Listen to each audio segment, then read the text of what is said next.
जय हिंद। स्वागत है आप सबका। मैं अनूप पुनिया। हरियाणा के बारे में बड़ी प्रचलित कहावत है कि देशा में देश हरियाणा, जी दूध दही का खाना। वो हरियाणा जिसके दिल में गांव बसते हैं, वो हरियाणा जो भारत के दिल में बसता है। भारत, समूचा भारत गांव का ही ये देश है और अपने गांव मजबूत हों, वैभवशाली हों, ताकि वैभवशाली गांव से ही देश वैभव की ओर जाए, ये सबके मन में रहता है और हम सब इसी मनोभाव के साथ कार्य करते रहते हैं।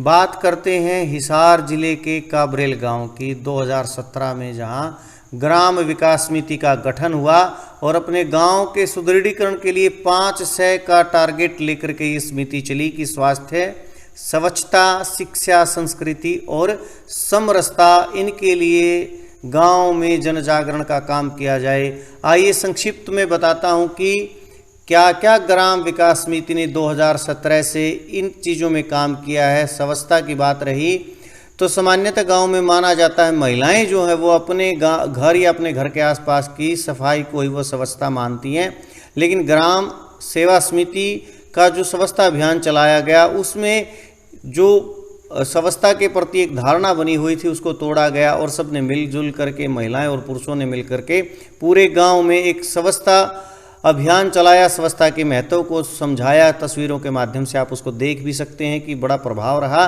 प्रभाव ये रहा कि गांव की जो शमशान भूमि थी उसमें 2 पार्कों का निर्माण करवा करके और उसके एक विशेष व्यवस्था उसमें की गई। उसमें उगे खरपतवार को साफ किया गया।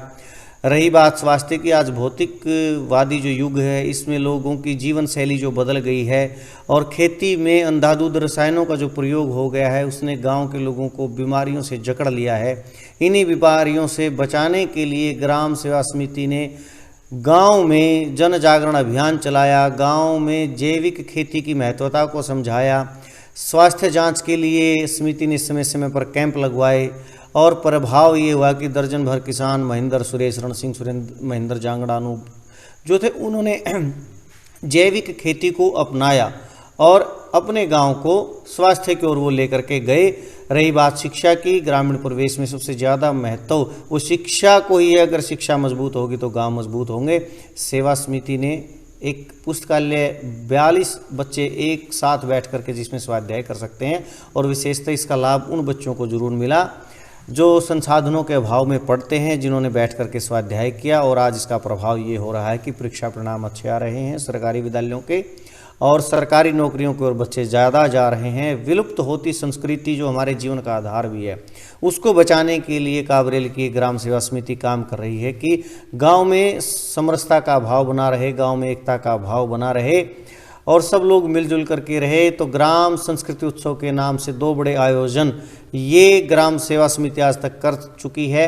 हालांकि कोरोना महामारी के कारण कुछ बाध्यताएं आई, फिर भी 2 बड़े आयोजन जिसमें 2000 से ऊपर की संख्या ग्रामीण महिलाओं की, बच्चों की, बूढ़ों की रही। इसको मनाने का प्रभाव ये रहा कि सीधा साधा शारीरिक उत्सव का सब लोगों ने आनंद लिया और सब जाति के, सब वर्ग के लोगों ने मिलकर के इसमें अपनी भागीदारी दिखाई। बात रही समरसता की, कुछ सामाजिक बुराइयां जो आज गांव को घेर चुकी हैं, जातीय वैमन से बहुत बढ़ गया है हमारा हिंदू समाज, इन बुराइयों के कारण बहुत ज़्यादा बढ़ता दिखाई देता है। तो समिति ने सभी को एक रस में, एक सूत्र में पिरोने के लिए समरसता के भाव को ध्यान में रख करके बहुत काम किए और ऐसी चीज़ें कि जाति पंथ की सभी की भागीदारी ऐसे कार्यक्रमों में हो, चाहे समरसता यज्ञ हो, समरसता पर चर्चाएँ हों, समाज के प्रत्येक वर्ग में समिति के लोगों ने पहुँचाने की कोशिश की और ऐसा प्रभाव कि आज हो रहा है कोई भी धार्मिक सामाजिक कार्यक्रम हो तो समिति के लोग उसमें बढ़ चढ़ करके भाग लेते हैं। जैसे मैंने आपको बताया कि 2 बड़े आयोजन 2018 और 20 में ये ग्राम संस्कृति उत्सव कार्यक्रम के माध्यम से ये समिति कर चुकी है। और गांव में जो सांस्कृतिक उत्सव में जैसे जनवरी 2019 में तिरंगा यात्रा आई तो वो उसको उसमें बढ़ चढ़ कर भाग लिया। गांव में एक प्राचीन जो कूप है उसका जीर्णोद्धार करके उसको तिरंगे के रंग में रंगा गया। कुछ चित्रों के माध्यम से आप ये सारी चीज़ें देख सकते हैं।